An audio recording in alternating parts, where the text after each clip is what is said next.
மறைந்த பேராசிரியர் கு. வணங்காமுடி அவர்களுடைய முதலாம் ஆண்டு நினைவு நாளையும் அவருடைய வாழ்க்கைக்கு புகழஞ்சலியும் அவருடைய எண்ணங்களையும் போற்றுகின்ற வகையில் அவருக்கு புகழஞ்சலி செலுத்துகின்ற இந்த நிகழ்வு இங்கே நடைபெற்று கொண்டிருக்கிறது. இந்த நிகழ்ச்சிக்கு முன்னிலை வகித்துக் கொண்டிருக்கின்ற கர்நாடக மாநில திராவிடர் கழகத்தினுடைய பொதுச் செயலாளர் தோழர் முல்லைக்கோ அவர்களே, நிகழ்ச்சியிலே கலந்து கொண்டிருக்கின்ற சான்றோர் பெருமக்களே, உங்கள் அனைவருக்கும் இந்த மாலை நேரத்தில் என்னுடைய வாழ்த்துக்களையும் வணக்கங்களையும் உரித்தாக்கிக் கொள்கிறேன். பேராசிரியர் வணங்காமுடி அவர்கள் ஒரு மிகப்பெரிய சகாப்தம். வணங்காமுடி அவர்கள் 1980ஆம் ஆண்டு தங்கவயலுக்கு வருகிறார். தங்கவயலில் தமிழ் பேராசிரியராக தங்கவயல் முதுநிலை கல்லூரியில் பணியில் சேருகிறார். அவரோடு சேர்ந்து நானும் ரசாயன பேராசிரியராக பணியில் சேர்ந்தேன். தங்கவயல் உங்கள் அனைவருக்கும் தெரியும், நம் அனைவருக்கும் தெரியும், மிகவும் பண்பட்ட மண், பகுத்தறிவு மண், சமத்துவத்தை போற்றுகின்ற மண், சமூக நீதியை முன்னெடுக்கின்ற மண். இப்படி முற்போக்கு சிந்தனைகளையும் பொது உடைமை சிந்தனைகளையும் ஏறத்தாழ 150 ஆண்டுகளாக தங்கவயலில் சீரும் சிறப்புமாக மக்களிடையே நடைபெற்று கொண்டிருக்கின்ற ஒரு நகரம் தங்கவயல். அப்படிப்பட்ட தங்கவயலில் நாங்கள் எல்லாம் தந்தை பெரியாருடைய கொள்கைகளையும் திராவிட முன்னேற்ற கழகத்தினுடைய திராவிடருடைய கொள்கைகளையும் எங்களுடைய பெற்றோர்கள் எங்களுக்கு ஊட்டி வளர்த்தார்கள். அது ஒன்றும் புதியதல்ல. ஏன்னு சொன்னால், அப்படிப்பட்ட மண், அப்படிப்பட்ட உழைக்கும் வர்க்கம், அந்த உழைக்கின்ற வர்க்கத்திலே வருகின்ற பெரியவர்கள் தங்களுடைய பிள்ளைகளுக்கும் தங்களுடைய குழந்தைகளுக்கும் அந்த இனமான உணர்வுகளையும் மொழி உணர்வையும் சுயமரியாதை கொள்கைகளையும் ஊட்டியே வளர்த்தார்கள். எனவே நாங்கள் படிக்கின்ற காலத்திலேயே மாணவர் சங்கங்கள் வாயிலாக, தமிழ் மன்றம் வாயிலாக, நாடகங்கள் வாயிலாக இப்படிப்பட்ட கொள்கைகளை எல்லாம் மக்கள் மத்தியிலே கொண்டு சென்றிருக்கின்ற அந்த காலகட்டம். அதனால் மாணவர்களாக இருக்கின்ற பொழுது, எனவே நான் அவர் வந்த பிறகு, அவரோடு சேர்ந்த பிறகு இன்னும் வீரியமாக செயல்பட தொடங்கினேன். பேராசிரியர் வணங்காமுடி என்று சொன்னால் உழைப்பு உழைப்பு உழைப்பு, இதுதான் நினைவிற்கு வருகிறது. அவர் கொஞ்ச நேரம் சும்மா இருக்க மாட்டார், சுழன்றுனே இருப்பார். நான் கூட கேட்குது, என்ன ஐயோ கொஞ்ச நேரம் கூட நம்மளை இதுக்க விட மாட்டேன்றானு, ஐயோ என்னையா அப்படின்ட்டு கேட்டாக்கா ஆயா அப்படின்ட்டு செய்துனே இருப்பாருங்க. அப்படி அவர் வந்து சேர்ந்த பிறகு நாங்கள் தங்கவயல் முதுநிலை கல்லூரியில் தமிழ் மன்றத்தையும் சிந்தனையாளர் மன்றத்தையும் தங்கவயல் முதுநிலை கல்லூரியில் 7500 மாணவர்கள் படித்து கொண்டிருந்த அந்த கல்லூரியில் ஏறத்தாழ 5000 மாணவர்கள் தமிழ் மொழியை பாடமாக படிக்கின்ற அந்த காலகட்டம், அந்த சூழ்நிலை. எனவே பயிரிடுவதற்கு மண் சரியாக தளமாக இருந்தது. எனவே அவருடைய தொடர்பு சென்னையில் ஏராளமான தொடர்பு. அந்த தொடர்புகளை பயன்படுத்தி பேச்சாளர்களை எல்லாம் ஒவ்வொருவராக அழைத்து வந்து மாணவர்கள் மத்தியிலே பகுத்தறிவு சிந்தனைகளையும், எதையும் ஏன் எதற்கு எப்படி என்கின்ற அந்த கேள்விகளை கேட்கின்ற அந்த மனோபாவத்தையும் மாணவர்கள் மத்தியிலே விதைக்கின்ற அந்த ஒரு சூழல் இருந்தது. அவர் அப்போ சொல்லுவார், அதுக்கு முன்னால் வந்துட்டு அவர் சென்னையில் இருக்கின்ற நேரத்தில் தமிழ்நாடு அரசாங்கத்தினுடைய மொழியியல் துறையில்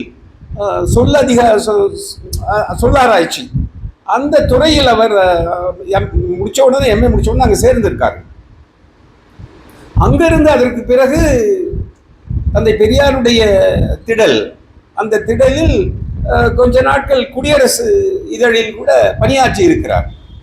அதெல்லாம் ரொம்ப சொல்லுவார். நாங்கள் ரொம்ப பிரமிப்போடு பார்ப்போம். நம்ம தான் பத்திரிகையை பார்த்துருக்கோம், படிச்சிருக்கோமே தவிர இவர் ஐயாவோடு பழகுகின்ற, ஐயாவுடைய எழுத்துக்களை எல்லாம் பார்க்கின்ற அந்த ஒரு நேரிடையான ஒரு தொடர்பினை எங்களுக்கெல்லாம் சொல்லுவார். அதற்கு பின்னாலே திராவிட இயக்கம், திராவிட முன்னேற்ற கழகம், அதோடு கூட பேராசிரியர் அன்பழகனாரோடு நெருங்கிய தொடர்பு, இப்படியெல்லாம் பண்பட்ட ஒரு ரொம்ப இளைஞர். அப்போ வந்துட்டு ரொம்ப துடிப்பு, ரொம்ப எப்படி துடிப்போடு செயல்படுவாருன்னா நம்மளையெல்லாம் அப்படியே இழுத்துன்னு போவார். காட்டாற்று வெள்ளமாக எங்களை எல்லாம் இழுத்து கொண்டு அந்த கொள்கையை அப்படியே ஒரு வெறி பிடிச்ச மாதிரி சொல்லுவார். செய்வோம் நாங்களாம் அவரோடு சேர்ந்து. நம்முடைய பேராசிரியர் நன்னன் அவர்களை அழைத்து வந்து நாங்கள் கூட்டம் நடத்தி இருக்கிறோம். கவியரசு இவர் நம்முடைய கவியருவி காதர் அவர்களை முதல் நாங்கள் தான் அழைச்சிட்டு வந்து நடத்துகிறோம். அப்துல் ரஹ்மான் அவர்கள், கவிஞர் அப்துல் ரஹ்மான் அவர்கள், அதே போன்று நம்முடைய ஏராளமான பேச்சாளர்கள். காலையிலே கல்லூரியில் பேச்சரங்கம் நடக்கும், மாலையிலே வெளியே பொதுக்கூட்டம் நடக்கும். இப்படியாக பகுத்தறிவையும் சிந்தனையை கிளறுகின்ற எண்ணங்களையும் விதைத்தவர் பேராசிரியர் வணங்காமுடி. அவருடைய கிளாஸில் வந்துட்டு பசங்க, ஒரு கிளாஸினுடைய கெப்பாசிட்டியே ஒரு 60-70 இருக்கும். அத்தனை பேருக்கு தான் உட்கார்றதுக்கு இருக்கைகள் இருக்கும். ஆனால் 150 பேர், அதில் 60 பேர் நின்று உட்கார்ந்திருப்பார்கள், மற்றவர்கள் எல்லாம் நின்று கொண்டு கேட்டுக்கொண்டிருப்பார்கள். அந்த அளவிற்கு தமிழை வேறு தளத்திற்கு கொண்டு சென்றார். அதுவும் என்ன தமிழ்? நம்முடைய தமிழ், புரட்சிகரமான தமிழ். இந்த தமிழை கேட்பதற்கு ஆர்வமாகவும் அதை எடுத்துக்கொள்வதற்கும் அணைத்துக் கொள்வதற்கும் மாணவர்கள் தயாராக இருந்தார்கள். அப்படி வந்தவர் தான் நம்முடைய பேராசிரியர் வணங்காமுடி அவர்கள். நாங்கள் வந்துட்டு தமிழ் வெளியே தங்கவயலில் நம்ம என்ன செய்தோம்னு சொன்னால், தங்கவயல் தமிழர் பேரவை என்கின்ற பேரவையை உருவாக்கினார். அதோடு கூட அதனுடைய தொடர்புடையதாக சிந்தனையாளர் மன்றம். அந்த சிந்தனையாளர் மன்றத்தில் ஏராளமான ஒவ்வொரு வாரமும் நாட்டிலே நடக்கின்ற சில முக்கியமான நிகழ்வுகளையொட்டி அங்கே நாங்கள் கருத்தரங்கம் நடத்துவோம். அது கருத்தரங்கம் கேள்வி களமாகவும், அந்த கருத்தரங்கில் செய்திகள் பரிமாறப்பட்டு மற்றவர்களுக்கு தெளிவூட்டுகின்ற வகையில் சிந்தனையாளர் மன்றம் செயல்பட்டு வந்தது. எனவே அப்படிப்பட்ட ஒரு நல்ல ஒரு சிறந்த ஒரு அறிஞர், ஒரு மிகப்பெரிய ஒரு மனிதர். அது மாத்திரமல்ல, தங்கவயல் முதுநிலை கல்லூரியில் படிக்கின்ற அந்த 7500 மாணவர்கள் படித்தார்கள். அங்கே தங்கவயலில், அதாவது மாரிக்குப்பத்திலிருந்து பாலகாடுன்னு சொல்லுவோம், அது ஏறதாழ ஒரு 12 கிலோமீட்டர் இருக்கும். அந்த இதில் இருக்கிற வீடுகள் எல்லாம் ஒரு 12,000 வீடுகள். அந்த 12,000 வீடுகளில் இருக்கின்றவர்களெல்லாம் தமிழர்கள். அவர்கள் ஒவ்வொரு வீட்டிலும் பேராசிரியர் வணங்காமுடியினுடைய பெயர் எல்லாருக்கும் பரிச்சம். அவருடைய நாங்கள் வந்துட்டு ஏறதாழ ஒரு 600க்கு மேற்பட்ட பகுத்தறிவு திருமணங்கள் நடத்தி இருக்கிறோம். அப்போ நாங்கள்லாம் ரொம்ப சின்னவங்க. பகுத்தறிவு திருமணங்கள், அந்த பகுத்தறிவு திருமணங்களில் வந்துட்டு ஆர்வமாக ஓடி வந்து எங்களிடம் தேதியை கேட்டு இது பண்ணி, நாங்கள்லாம் சின்ன, அப்போ ரொம்ப ஒரு 25-26 வயது. அந்த நேரத்தில் ரொம்ப எழுச்சியாக இருந்து தங்கவயல் முழுக்க. அதுக்கு காரணமாக இருந்தவர் வணங்காமுடியவர். எனவே அது மாத்திரமல்ல, அவர் ஏராளமான புத்தகங்களை எழுதினார். அந்த புத்தகங்கள் எல்லாம் வந்துட்டு ரொம்ப அறிவு சார்ந்த புத்தகங்கள். புரட்சி பேச்சாளர் பெரியார், அதுதான் அவருடைய பிஹெச்டியின் ஆராய்ச்சியினுடைய பெயர். அது வந்துட்டு ரொம்ப அருமையான புத்தகம். அதை புத்தகமாக கொண்டு வந்து அதை வெளியிட்டு அது ஒரு மறுமலர்ச்சியையும் ஒரு எழுச்சியையும் தமிழர்கள் மத்தியிலே ஏற்படுத்தியது. அது மாத்திரமல்ல, பெரியார் மேடையில் சொன்ன குட்டி கதைகள், அதை ஒரு புத்தகமாக போட்டார். பெரியார் எந்தெந்த சூழ்நிலைக்கு எப்படியெல்லாம் அவருடைய சாதாரண மொழியில் மக்களை சென்றடையக்கூடிய கதைகளை, குட்டி கதைகளை சொல்லி மக்களையும் அந்த கூட்டத்திற்கு வந்திருந்தவர்களையும் ஈர்த்தாரோ அந்த கதைகளை எல்லாம் ஒரு புத்தகமாக போட்டார். அது ஏராளமாக செல்லுகின்ற இடமெல்லாம் பகுத்தறிவு சிந்தனைகள், முற்போக்கு சிந்தனைகள், இவற்றை தான் பேசுவோம். அது திருமணமாக இருந்தாலும் சரி, படத்திறப்பு நிகழ்வாக இருந்தாலும் சரி, அல்லது வீடுகளில் நடக்கின்ற நல்ல காரியங்கள் என்று சொல்லுகிறார்கள், அதுக்கு கூட அழைப்பாங்க. அப்போ அதையெல்லாம் பயன்படுத்தி அங்கெல்லாம் பகுத்தறிவு சிந்தனைகளையும் பெரியாரையும் கொண்டு சேர்த்தவர் தான் நம்முடைய பேராசிரியர் வணங்காமுடியவர்கள். அது மாத்திரமல்ல, கலைஞருடைய புதினங்களை ஆராய்ச்சி செய்து அதில் தான் எம்ஃபில் பட்டம் பெற்றார், கலைஞரின் புதினங்கள் என்று. அது மாத்திரமல்ல, டாக்டர் அம்பேத்கர் அவருடைய பிறந்த நாள் நிகழ்ச்சி, அவருடைய நினைவு நாள் நிகழ்ச்சி, இதையெல்லாம் கூட ரொம்ப எழுச்சியாக சென்னையில இருந்து பேச்சாளர்களை எல்லாம் கொண்டு வந்து மக்களுக்கு அறிவூட்டுகின்ற அந்த செய்கையை செய்தவர் தான் பேராசிரியர் வணங்காமுடி அவர்கள். எனவே புத்தகம் மாத்திரமல்ல, நல்ல எழுத்தாளர், நல்ல கவி புனைக்கூடிய கவிஞர், இப்படியெல்லாம் மாணவர்களையும் உருவாக்கினார். பேச்சு போட்டிகளை நடத்துவது, பட்டிமன்றம் நடத்துவது, விவாத மேடை நடத்துவது, மாணவர்கள் எல்லாம் அப்படியே ரொம்ப தேனீக்கள் மாதிரி ஓடி வருவாங்க. ஏன்னு சொன்னால் அந்த மாதிரி தமிழாசிரியர்கள் இருந்தார்கள். ஆனால் இந்த வழியில் மாணவர்களை கொண்டு செல்லவில்லை. எனவே எழுச்சியாக இருந்தது. எனவே அப்படிப்பட்ட மாணவர்களை எல்லாம் உருவாக்கியவர் தான் நம்முடைய பேராசிரியர் வணங்காமுடியவர்கள். நல்ல பேச்சாளர்களை உருவாக்கினார், எழுத்தாளர்களை உருவாக்கினார், கவிஞர்களை உருவாக்கினார். ஒரு ஆசிரியர் எதை செய்ய வேண்டுமோ அதையெல்லாம் செய்தார். அன்றைக்கு கூட கவிதை, நம்முடைய கவியரங்கம் நடக்கின்ற பொழுது அந்தமா ஒருத்தர் பேசிட்டு போனாங்க. நம்ம தங்கவயலை சார்ந்த எஸ்வி பிளாக்கை சார்ந்த அந்தமா அவர் அது அண்ணா கூட கவிதை படிச்சுட்டு போனாங்க. நான் கூட பேராசிரியர் வணங்காமுடிய மாணவின்னு சொல்லிட்டு போனாங்க. அந்த அப்படிப்பட்ட ஆயிரக்கணக்கான ஹேமாக்களை உருவாக்கியவர் தான் பேராசிரியர் வணங்காமுடி. அவர்கள் மறக்காம அவருடைய பேர் சொன்னாங்க பாருங்க, நான் பேராசிரியர் வணங்காமுடியினுடைய மாணவி என்று. எனவே அப்படிப்பட்ட சிறப்புகளை பெற்றவர் தான் நம்முடைய பேராசிரியர் வணங்காமுடி அவர்கள். அது மாத்திரமல்ல, சமுதாயத்தில் ஏற்படுகின்ற அந்த நிகழ்வுகள் அப்பெல்லாம் வந்துட்டு ஈழப்போருன்னு சொன்னாக்கா, ஈழப்போருக்காக எல்லா அந்த குரூப்புன்னு சொல்லுமே, அவங்க எல்லாருமே நாங்கள் தங்கவயலில் அரவணைச்சோம். பல குரூப்புகள், பல இயக்கங்கள், அந்த இயக்கங்கள் எல்லாம் நல்ல தொடர்பு படுத்தி அதுக்கு ஒரு ஊக்கமாக ஒரு இளைஞர் பட்டாளத்தையே, வாலிபர்களையே உருவாக்கி அவர்களுக்கு தேவையான உதவிகளை எல்லாம் தைரியமாக செய்தோம். அதற்கு உறுதுணையாக இருந்தவர் தான் நம்முடைய பேராசிரியர் வணங்காமுடி அவர்கள்.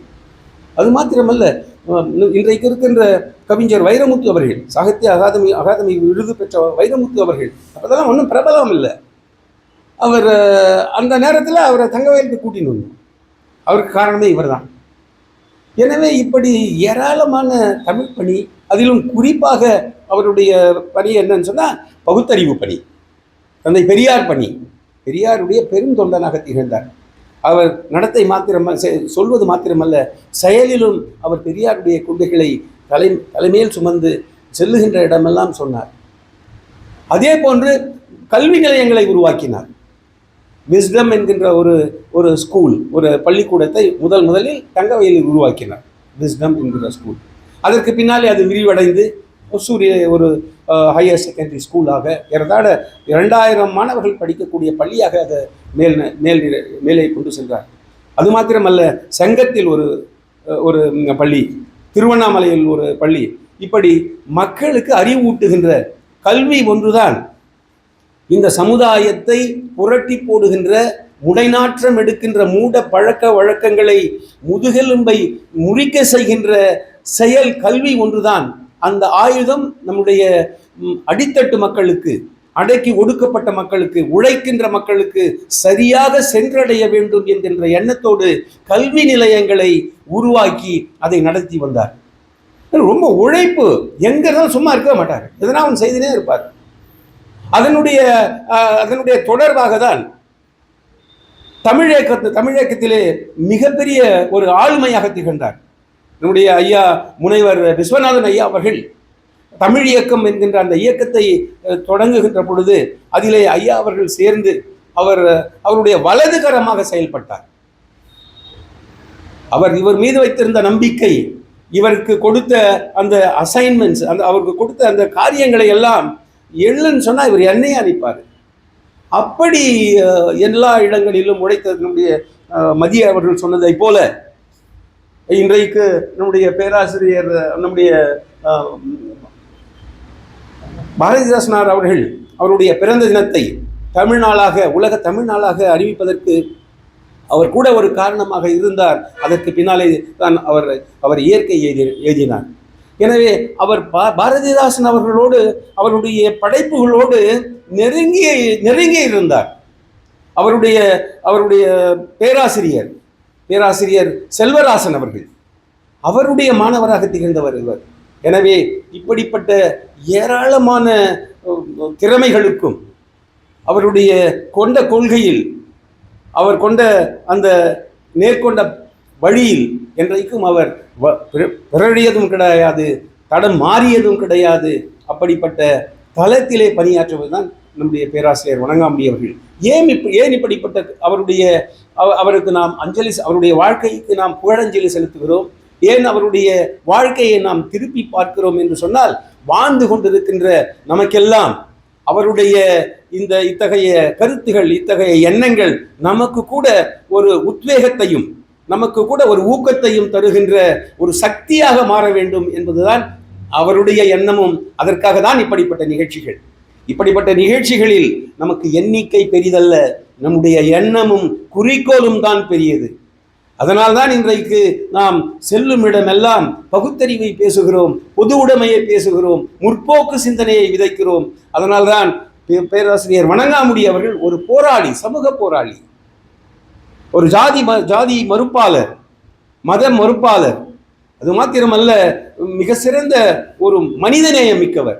ஏராளமான மாணவர்களுக்கு உதவிகளை செய்திருக்கிறார்.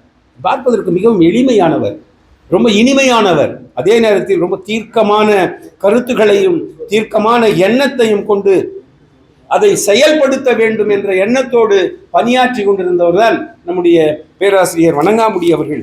எனவே அப்படிப்பட்ட பேராசிரியர் இன்றைக்கு நம்மிடையே இல்லை என்று சொன்னாலும் கூட அவருடைய எண்ணங்கள் இன்றைக்கு நம்மிடையே உலாவிக் கொண்டிருக்கிறது. அதே போன்றுதான் புத்தக திருவிழா. இந்த புத்தக திருவிழா 4வது புத்தக திருவிழாவிற்கு அவர் எப்பவுமே சொல்லுவார், இன்றைக்கு நம்மிடையே இந்த பத்திரிகை சங்கத்தினுடைய தலைவர் நம்முடைய முத்துமணி அவர்கள் இல்லை என்று சொன்னாலும் கூட அவர் சொல்வார், ஆயிரக்கணக்கான மாணவர்களை 36 ஆண்டு காலத்தில் நாம் உருவாக்கி இருக்கிறோம். ஆனால் என்னுடைய சரியான ஒரு வார்ப்பு முத்துமணியா அப்படின்னு சொல்லுவார். சரியான என்னுடைய வார்ப்பு முத்துமணி. எந்த திக்கில் செல்ல வேண்டும், எப்படி செயல்பட வேண்டும், எப்படி இருக்க வேண்டும் என்பதை என்னுடைய எண்ணங்களை புரிந்து கொண்டு அதை வாழ்க்கையுடைய வழியாக பயன்படுத்தி கொண்டிருப்பது முத்துமணி என்பதை சொல்வார். அதே போன்று இந்த புத்தக திருவிழாவிற்கு அவர் ஒரு முதுகெலும்பாக திகழ்ந்தார். நம்முடைய மதியவர்கள் கூட அவருடைய அந்த இயற்கை எழுதிய செய்தியை சொல்லுகின்ற பொழுது மிகவும் நொறுங்கி போய் சொன்னார், அண்ணா என்ன பண்ணுறதுன்னு தெரியல, இதுக்கு பின்னால் நாங்கள்லாம் திசை அறியாமலே சென்று கொண்டு இருக்க போவோமா என்கின்ற அந்த கருத்தை கூட அவர் சொன்னார். அது மாத்திரம் இங்கே மாத்திரம் அந்த புத்தக திருவிழாவில் நடத்தவில்லை, அவர் ஒசூரிலும் நடத்தினார். ஒசூரிலும் மிக சிறந்த படைப்பாளிகளை எல்லாம் அழைத்து வந்து அந்த ஒசூர் நகரத்திலே திராவிடர் கழகத்தை மிகவும் ஒரு கட்டுக்கோப்பாகவும் வேற ஒரு தளத்துக்கு எடுத்து சென்றார். அந்த பெருமைகள் எல்லாம் உடையவர். அங்கு மாத்திரமல்ல, சங்கத்தில் கூட புத்தக காட்சியை நடத்தினார். எனவே அதுதான் சொன்னேன் நான், தமிழ் ஈழத்துக்கு அது மாதிரி அந்த இயக்கங்களோடெல்லாம் தொடர்பு கொண்டு அவர்களெல்லாம் அழைத்து வந்து அவர்களுக்கு புகலிடம் கொடுத்து அவர்களுக்கு தேவை. அதிகமாக நான் சொல்வதற்கு விருப்பமில்லை, சுருக்கி சொல்கிறேன். ரொம்ப எங்களுக்கெல்லாம் அப்போ ரொம்ப எல்லாம் மாணவர்கள் இவரெல்லாம் எப்படி இருப்பாங்கன்னா, துடிக்குவாங்க அப்படியே. அவர்களுக்கு தேவையான பொருள் உதவி, அவர்களுக்கு தேவையான அந்த நேரத்தில் அவங்களுக்கெல்லாம் வந்துட்டு காலணிகள் தேவைப்படும். அந்த காலணிகள் நம்முடைய சுரங்கத்திற்கு செல்லுகின்ற தொழிலாளிக்கு அந்த தங்க சுரங்க நிறுவனம் வழங்குகின்ற அந்த காலனி ரொம்ப ரொம்ப இதுவாக இருக்கும். அதையெல்லாம் நம்முடைய மதி போன்றவர்கள் எல்லாம் அதை சேர்த்து கொண்டு வந்து அந்த இயக்கத்தை சார்ந்தவர்களுக்கு அதை நாம் கொடுத்து அதை எடுத்துன்னு போவாங்க. பேர்களை சொல்ல நான் விருப்பப்படவில்லை. எல்லாருமே வந்தாங்க, எல்லாருமே வந்தாங்க. அப்படிப்பட்டவர்களோடு எல்லாம் தொடர்பு கொண்டு அந்த அந்த இயக்கத்திற்கும் அங்கே ஈழம் மலர வேண்டும் என்பதற்கும் ரொம்ப உறுதியோடு செயல்பட்டவர் தான் நம்முடைய பேராசிரியர் வணங்காமுடி அவர்கள். எனவே அவர் போராளிகள் என்றைக்கும் மறைவது கிடையாது, போராளிகள் என்றைக்கும் விதைக்கப்படுகிறார்கள், போராளிகளுடைய எண்ணங்கள் என்றைக்கும் நம்மிடையே உலாவி கொண்டிருக்கிறது, போராளிகளுடைய எண்ணங்களும் கொள்கைகளும் நம்மை வழிபடுத்தி கொண்டிருக்கின்றன, அவைகளெல்லாம் நம்மை ஊக்கப்படுத்தி எழுச்சியோடு நம்மை நடமாட வைத்து கொண்டிருக்கிறது. அப்படிப்பட்ட பேராசிரியர் வணங்காமுடி தன்னுடைய முயற்சியை வேறு ஒரு தளத்திற்கு கூட கொண்டு சென்றார். அவர் அரசியலிலே அவர் கூட பாராளுமன்றத்திலே ஒரு வேட்பாளராக நின்றார். அந்த வேட்பாளர் தேர்தலிலே 30,000 ஓட்டுகள் தான் அவருக்கு கிடைத்தது, திருப்பத்தூர் பகுதியிலே அவர் நிற்கின்ற பொழுது. எனவே இப்படி எல்லா நிலைகளிலும் செல்லுகின்ற இடத்திலும் அவர் இருக்கின்ற இடத்திலும் எல்லாமே எங்கே போனாலுமே அவருடைய உழைப்பு உழைப்பு உழைப்பு இதுதான் நாம் அவரிடம் கற்றுக்கொண்டு அவரிடம் கற்றுக்கொள்வதை விட அவரிடம் இருந்து நாம் பெறுகின்ற ஒரு பாடமாக எடுத்துக்கொள்ள வேண்டும். ஓய்வறியாத சூரியன். அவர் ஒரு கலைஞருடைய பேர்ல ஒரு கவிதை புத்தகம் கூட வெளியிட்டார். என்னன்னு சொன்னா தரைச்சூரியன் அப்படின்ட்டு. அப்படிப்பட்ட ஓய்வறியா சூரியன் நம்முடைய பேராசிரியர் வணங்காமுடி தரைச்சூரியன் என்கின்ற புத்தகத்தை, கவிதை புத்தகத்தை கூட வெளியிட்டார்கள். இப்படி எண்ணற்ற பணிகள் எவ்வளோ சொல்ல வேண்டியது இருக்குது.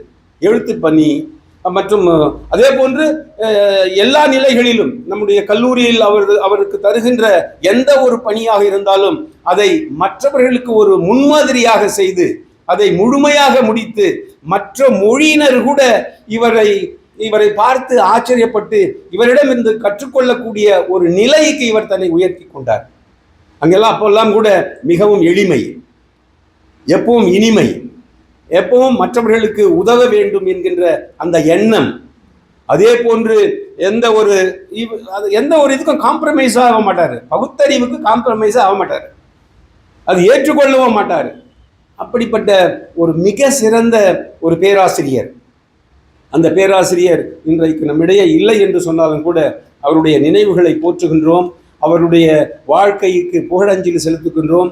அதோடு மாத்திரம் நின்று விடாமல் அவர் நம்மோடு இருந்து நமக்கெல்லாம் காட்டிய அந்த பகுத்தறிவு பாதை, அந்த தந்தை பெரியாருடைய பாதை, அந்த பாதையை நாமும் ஏற்று நம்முடைய வாழ்க்கையில் நடைபோட வேண்டும். இந்த சமுதாய மாற்றத்திற்கும் மறுமலர்ச்சிக்கும் அவருடைய எண்ணங்களும் ஒரு காரணமாக இருக்க வேண்டும் என்பதனை கூறி வாய்ப்புக்கு அவருடைய பிள்ளைகள் பேர்கள் கூட பார்த்தோம்னா ரொம்ப அருமையா, அதாவது இலக்கியா, அது இன்னொரு குழந்தை பேர் யாழினி, ரொம்ப அந்த மாதிரி வெவ்வேறு ஒரு இதில் நிறைய சொல்லக்கூடியது.